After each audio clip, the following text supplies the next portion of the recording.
itu adalah contoh hikmat. Jadi yang nggak ingin anaknya dibelah jadi dua itulah adalah ibu yang asli, karena ibu yang asli nggak mungkin rela ya anaknya dibagi dua ya.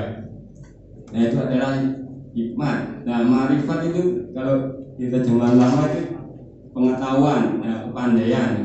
Terus iman, kesembuhan.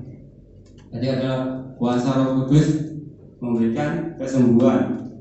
Seperti yang dari Bapak Petrus tadi, bahwa oleh iman orang yang sakit itu dia bisa menerima kesembuhan.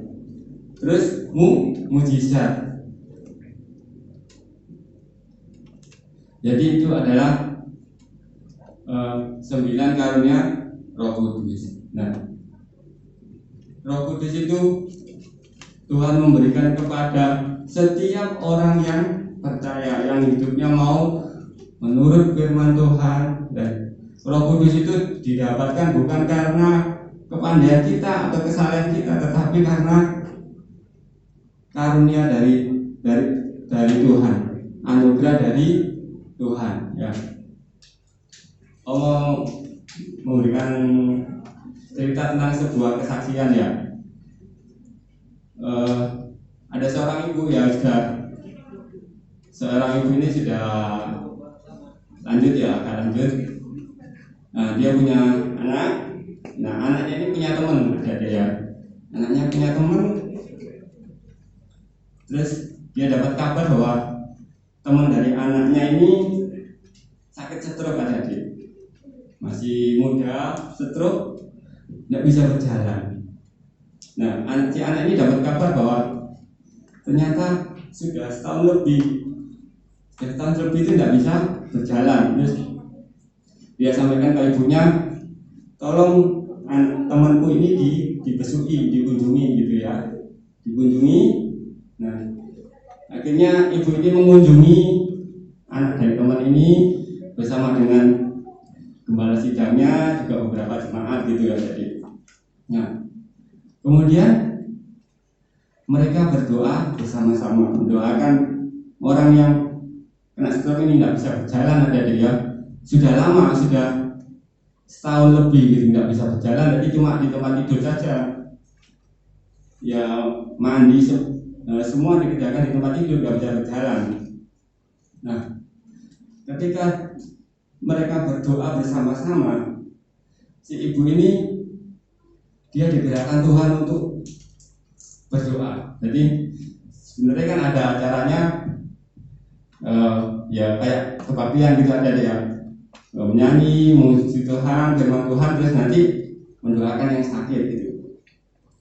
Tetapi ketika waktu itu menyanyi, berdoa bersama, belum berdoa, belum firman Tuhan, ibu ini digerakkan oleh Tuhan bangkit berdiri, doakan yang sakit.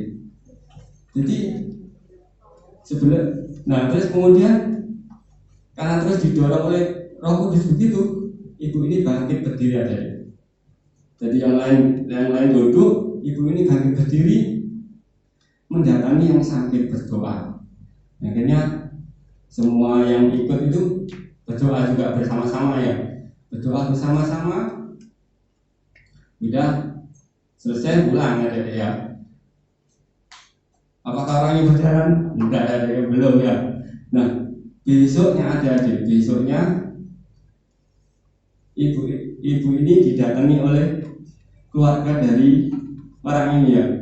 Kakaknya dia bilang bahwa setelah didoakan, besok paginya orang itu bisa bangun, duduk ada. Itu sudah setahun tidak bisa berjalan, setahun lebih tidak bisa berjalan. Jadi orang itu bisa bangun dari tempat tidurnya, bisa duduk. Jadi yang satu rumah itu kaget ada. Akhirnya langsung datang ke rumah ibu ini, bilang bahwa yang didoakan bisa bangun. Akhirnya seminggu sekali dari gembala sidang juga ibu ini datang berdoa bersama-sama ke rumah ini, dan puji Tuhan ada di orangnya bisa berjalan. Ya. Setelah mungkin 1 bulan itu orangnya bisa berjalan, dan puji Tuhan dari hal tersebut keluarga dari orang yang sakit ini mau percaya sama Tuhan Yesus saja, ya. Dari kakaknya, ibunya, anaknya, akhirnya percaya Tuhan Yesus, juga suaminya percaya sama Tuhan Yesus. Jadi sebelumnya suami dari yang sakit ini tidak mau kumpul ada sama yang sakit, tetapi karena setelah didoakan yang sakit sembuh, suaminya mau kembali juga mau percaya sama Tuhan. Jadi mujizat Tuhan itu bisa dinyatakan bukan karena ibu yang mendoakan ini atau karena gembala sidang atau orang-orang, tapi karena Tuhan Yesus ada dia. Ya, coba kita lihat gambar berikutnya. Nah, adik-adik tahu gambar ini apa? Bus.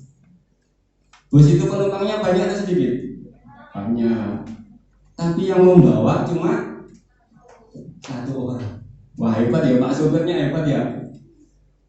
Buat 1 orang bisa bawa banyak orang, 60 orang bisa ya. Hebat kan, Gendong? Yang hebat siapa? Pak sopirnya siapa? Yang hebat? Bukan Pak sopirnya, bisnya ya. Coba kita lihat dalamnya bis. Nah, kalau ada di dalamnya bis ada apa tuh? Ada mesinnya ya. Jadi yang hebat, yang kuat itu bisnya, karena ada mesinnya. Sopirnya hanya menyetir. Tetapi kalau ada bisnya, nggak ada sopirnya, bisa nggak? Nggak bisa. Jadi harus sama-sama. Nah, begitu juga dengan Roh Kudus. Kita diberi kuasa Roh Kudus yang besar. Tetapi kalau kita nggak jalan, seperti Pak sopir tadi, nggak jalankan mobilnya, kita juga nggak bisa menyatakan kuasa Roh Kudus yang besar itu. Jadi harus sama-sama. Ini adalah suatu, kalau bisa katakan, suatu perkara yang besar, adik-adik. Kenapa yang besar? Kita diajak kerjasama dengan siapa? Dengan Tuhan. Ya, Roh Kudus adalah Allah sendiri. Kita diajak kerjasama. Kerjasamanya bagaimana?